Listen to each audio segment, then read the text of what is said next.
The 1980s was an amazing time to grow up. Okay, some of you guys are going to probably scream at your computers when you hear me say this, but generally, I cannot name you one Madonna song. In the 1980s, the closest thing to on-demand was waiting all week to head to the video store. This was after you waited months for the movie to be released on VHS. Then Rubik's Cube. There were also these helicopter seeds that would fall from the trees. I guess picking them up... Wait, last time I remember actually going to the park and then playing with a tree was like never. Who even touches trees nowadays? Like, alright guys, your fellow Gen Z Brit, born in the 2000s, very curious man. Today I'm going to be checking out 13 things from the 1980s kids today, like myself, will never understand. Well, we'll see about that actually, because I'm doing more and more of these videos and I slowly feel like I'm starting to understand more and more, but obviously if we take into consideration the majority of Gen Zers who probably aren't going back in time to check out these things, I could probably guarantee most of them will definitely not understand any of these things. Guys, this is coming from Recollection Road. The original video will be linked in the description, so you guys can check out their channel and this video if you guys want to check them out. I would definitely recommend subscribing. I'm currently doing some bonus reactions for those of you guys that love my content. I'm doing some movie reactions from classic movies from the 1980s. Some I'll put on the screens, some album reviews from some classic artists from that era as well as some sitcom reviews from that era. So if you guys want to get a Gen Z perspective on some of these things that a lot of you guys may have grew up with, definitely consider checking out the Patreon, linked in the description below, where you can get all of that and more. And it'll be a great support to the channel if you guys love my content. As well as, guys, don't forget to subscribe and turn on the notifications and like these videos if you guys want to see more. And let me know some other things you guys want me to check out. But guys, look, with that being said, let's get straight into this video. Let's go. The 1980s was an amazing time to grow up. The changes taking place in just about every aspect of life could be felt by everyone. Technology was the biggest driver of this, and life seemed like it couldn't get any better. The 1980s were a good mix of a latchkey past and the digital future that was to come. But things today are far different from what we ever imagined. So let's take a look at 13 things from the 1980s that kids today would never fully understand. I'm excited to see this one, man. Shout out to Recollection Road. Yo, the 1980s might be up there as one of my favorite periods from the videos I've checked out so far. So we'll see though, like the more I'm delving into the 70s and even the 60s and stuff, like in terms of the things that were going on, I'm really enjoying checking out the 1980s especially. Use of technology in schools varies greatly when we think back to the 1980s. Look at those they metal of course had overhead projectors, which allowed the teacher to project transparent sheets onto a screen, which allowed them to work through problems or worksheets as a whole class, essentially replacing the need for a blackboard. But when we think of classroom technology today, kids have iPads and laptops that they carry around with them all the time. Back in the 1980s, you were lucky if there was one giant computer somewhere in the classroom, or a special computer room you would go to that was used by the whole school. The days you could play on the computer was always a treat, because it meant you could play the Oregon Trail. For some, this was the first memory of using a computer, and it certainly was memorable, especially since you were usually killed off before you made it to Oregon. Do you know, I wish I got to play this game, because this is a game that I've seen mentioned in a few of these videos. It reminds me a little bit of my ICT classes, especially in the UK. We did kind of have something similar where you'd have one day where you can go into that room where all the computers were, and maybe, well, a lot of us would just play games, but we were supposed to be doing some like educational stuff, but most of us would be playing these games. But obviously games would have been way more advanced when the ones that I was playing than some of the ones that maybe some of you guys were playing. So just to see this, like I can kind of understand this one, the feeling, but I guess not to the level, because I guess computers were common when I was growing up. For you guys, not so much. Especially since you were usually killed off before you made it to Oregon.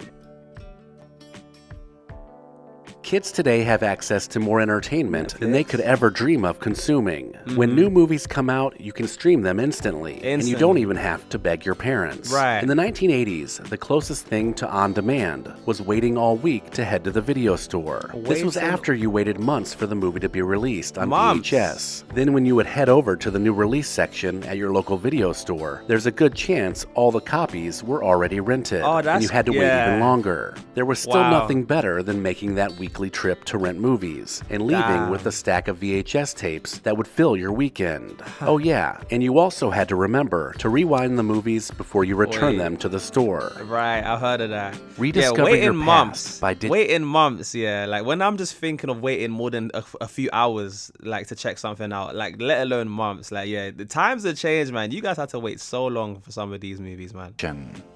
Within the last few years, the need for fidget toys has become almost a necessity for kids, as if sitting still for a bit is torture. Kids today have to constantly be fiddling, spinning, or clicking buttons in order to survive the day. That's the kind of true, closest you thing know. we had to a fidget spinner was the Rubik's Cube. This puzzle game had you twisting blocks in order to complete each side's color. It required thought and strategy to even come close, but there was also a book you could buy which helped you learn how to solve the puzzle. Aside from the Rubik's Cube, there were also these helicopter seeds that would fall from the trees. I guess picking them up, tossing them in the air, and watching them twirl back down to earth over and over again could be considered fidgeting back in the day. Okay, that was such a stretch of a comparison, trying to compare these seeds from a tree to a fidget spinner. That was a stretch, man. Like, do you know what? Like, I wonder what that was like. Obviously they probably still, like, I would never probably even go anywhere near something like this. I don't even know if we have these kind of trees in the UK, but then I don't really go out to the parks like that to even know. So some of you guys may be like, yeah, of course we have them in the UK, whatever. And I'm just like, mate, last time I remember actually going to the park and then playing with a tree or the seeds on a tree, like, it was like never. So that's just something only I feel like Gen Xs would have done, or maybe older millennials. So it's like, who even touches trees nowadays? Like, unless you're trying to do something crazy. But anyways, let me just Earth over continue. and over again could be considered fidgeting back in the day. That's interesting, though. I wonder what that was Whenever like. a disaster strikes today, you seem to always see a GoFundMe page or some other crowdfunding app that is meant to ease the financial burden. But in the 1980s, music was how we raised money for the needy. Songs like Do They Know It's Christmas and We Are the World gathered the decade's biggest stars to perform a charity single that raised money to combat the famine happening in Ethiopia. On top of that, there were also opportunities through television commercials to sponsor children in impoverished countries. For just $11 a month, you believed you were making a difference in the world. Wow, okay, that's different. Yeah. I haven't seen a lot of those kinds of songs, but I've like, that makes sense. That makes sense. For, like, the fantasy genre in the 1980s was drastically different than what we see today. With Avatar. CGI and advances in special effects, franchises like Harry Potter, Avatar, and Game of Thrones look unbelievably real. Maybe that's why cosplay is so popular, even for adults. But in the 1980s, you never saw anyone walking around as their favorite character from The Dark Crystal or The Never-Ending Story. These movies used puppets and animatronics that were pretty crude, so you never truly felt immersed in that world. There was Star Wars, which was the most convincing, but it's really nothing like the newer Star Wars films developed today. Instead, we had David Bowie, basically dressed as a 1970s version of himself in the 1986 movie Labyrinth. Yeah, I'm checking out more movies like on my Patreon from like the 1970s and 80s, and I'm gonna dive more into movies that do more like CGI or like green screen, however they would have been doing it back in the day. But even I remember seeing some Sid and Marty Krofft intros, and some of the ways they would try and like bring to life some of these visual on-screen effects were like, obviously looking at it from a modern day lens, it was just hilarious to me, like just to see how different it was, and to see, in my head they seem so bad, but I can imagine like watching them at the time probably was more revolutionary. But I'll be interested if you guys want me to check out some of those kinds of things, man, just to kind of just see how things have changed, because I need to delve more into these movies, man. The 1980s was a revolution in video games being brought to the masses. This is the decade when kids moved away from heading to the arcade and chose to stay home and play their very own Atari, Commodore 64, or Nintendo Entertainment System. This thing is called a Commodore 64, because I've heard of Atari, so is that what you'd call these computers? Atari, Commodore 64, or Nintendo Entertainment System. It was exhilarating when you opened up that birthday or Christmas present and saw a Nintendo logo, and kids today may never know that feeling. However, video games were large cartridges, and they occasionally needed special treatment before they could be played. Nintendo games like Duck Hunt and The Legend of Zelda may have needed the dust blown out before you could get it to load. If that didn't work, you might also have to try inserting the cartridge in different ways to get it to start. Yeah. Today, games live online, and video game consoles are just computers that connect to the internet, and they give you instant access to any game you want to play. Oh yeah, and the controllers are wireless now, so you don't have to sit within 6 feet of the television to play a game.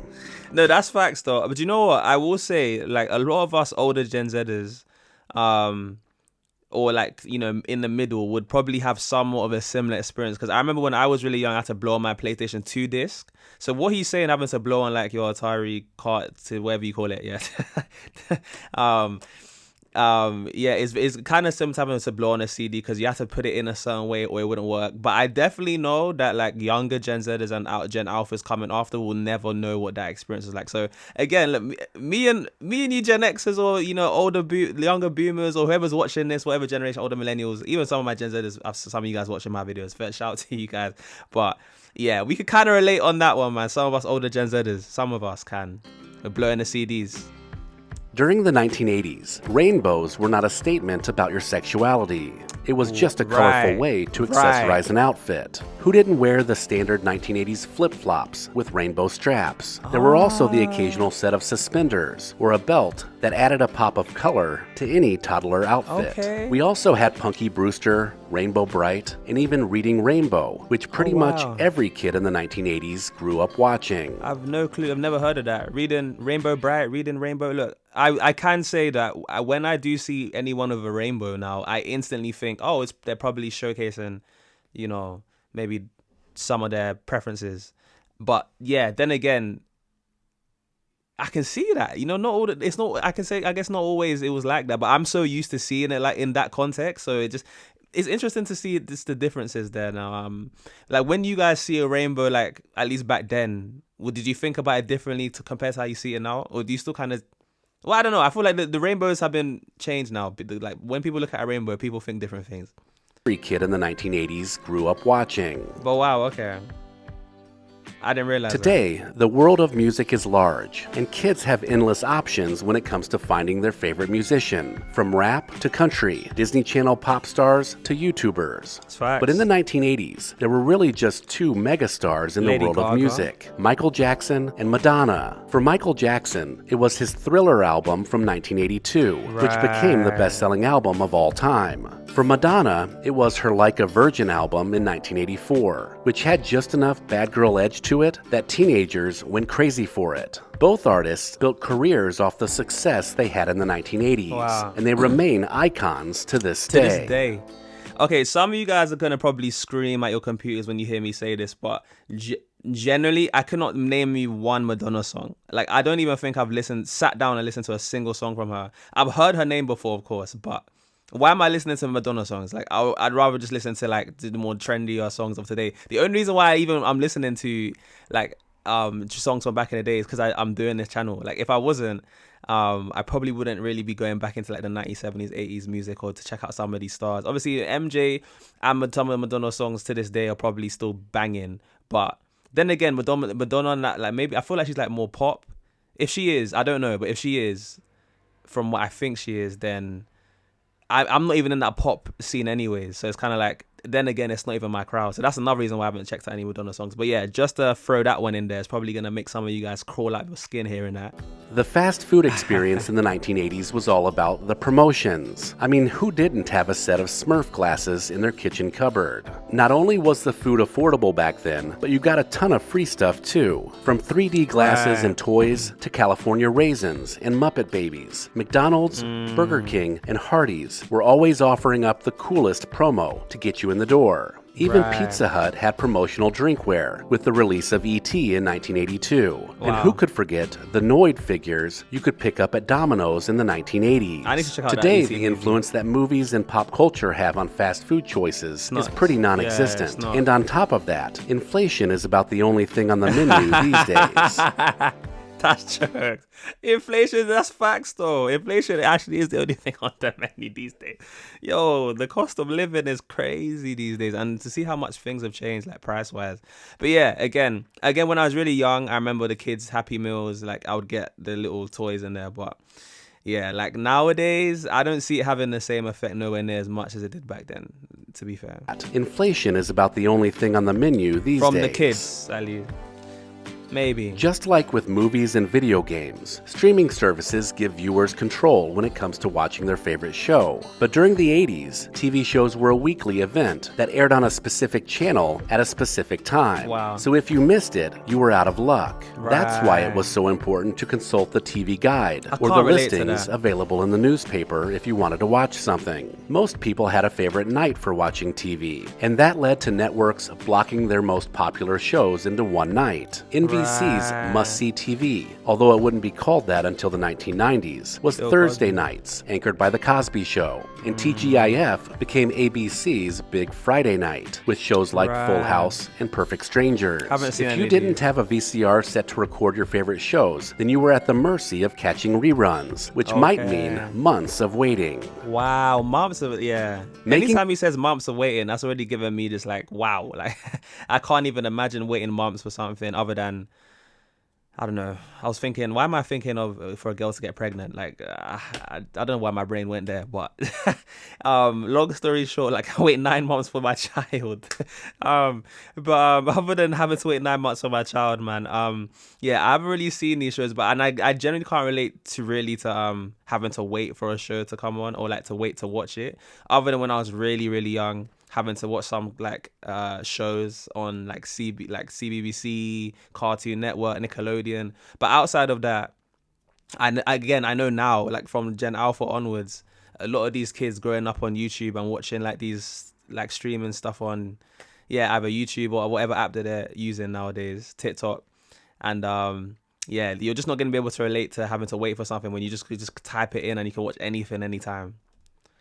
Damn, Runs, times which have might changed, mean man. months of waiting. Making phone calls, just like writing letters, was how we communicated with people during the 1980s. Wow, This that's was before fun. texting, FaceTime, and smartphones. There were 3 types of calls you could make. A local call, which you would make to friends. Okay. A long-distance expensive call, which you waited until after 7 p.m. to make You have because to- it was cheaper. And then the Wow. collect call, when you wanted the other party to pay for it. The collect call meant dialing the operator first to provide the phone number and your name. They would then call the other person and see if they would accept the charges before they would connect the call. Oh, Phone bills were a big wow. part of the 1980s, and it was easy to rack up a huge bill if you weren't careful. Today, we don't even Wow. think about phone charges, What? except when we are adding new lines to our family plan. Right. Wow, that's why I don't think I know about that yet. The different types of calls you can make, the local, long distance, and the collect call, and it's like just how much you have to. I guess you have to pay for these kinds of calls. These are things that I wouldn't even know appreciate. Well, these are things I didn't realize how lucky I am to have now. Like again, I've never had to relate to that sort of struggle. Obviously, I grew up with phones, and just being able to call someone anywhere really was in the country at least was easy. It's only now when you're doing international, it's more of a thing. But damn, man, yeah. And you know, I wanted to experience one of these phones for the longest time, man. I just want to just know what it's like to pick it up and, you know, put it on my ear and play with the coil and then put it back down. I don't know. Maybe I'm just weird, but yeah, man, that's just something I'm just feeling like doing. Maybe I'll just get one of these for a video. Charges, except when we are adding new lines to our family plan. One of the overarching themes of the 1980s was saying no to drugs. The Right. Just Say No campaign was spearheaded by First Lady Nancy Reagan and was Okay. promoted through public events, public service announcements, and even incorporated into TV programming Just like Say Different No. Strokes and Punky Brewster. There was also the DARE program, which had popular shirts that read DARE to keep kids off drugs. These programs Okay. targeted street drugs in the 1980s, but if they were relaunched today, they would most certainly be aimed at prescription drugs and the pharmaceutical companies that run nonstop ads on just about every platform. Hey, he said it. Let me know in the comments He if I said missed it. anything, and make sure to sign up for the Recollection Road newsletter using All the right, guys, look, that is the end of that video. Look, again, let me know in the comment section below as well if there's anything from the 1980s that kids today will never understand. I won't mention in the video that you guys can come up with in the comment section below. Of course, yeah, let me know what you thought my reaction to this. And yeah, does this bring back any memories? Can you guys relate to this? Was this true for you, or was it different for some of you guys maybe growing up in the 1980s? Maybe you can't relate to some of these things as much, or maybe there's other things you can relate to more. Look, if you made this point in the video, comment down a white heart so I know who my real ones are. Who made it to this point? You guys who watched it all the way to the end, you guys are the realest ones. Again, I always go every video just making sure you guys are appreciated, because you guys help me so much more just by watching it through and liking the video and commenting more than you know. So shout out to a lot of you guys that I be seeing commenting so much on my videos. You guys are real ones. Of course, all hashtag flex again. You know, I always say that some of you guys still to this day are struggling with these emojis, or maybe you don't have them. So yeah, hashtag flex also goes a long way. And of course, guys, look, definitely don't forget to like the video before you head on out. I've got a playlist with all of these videos and more you can check out. And yeah, guys, look, as always, I've been your boy JayFlex. This has been 13 things from the 1980s kids today will never understand. And for those of you guys made it to this point, you guys have been absolutely wonderful, and I'll see you guys in the next one. Peace.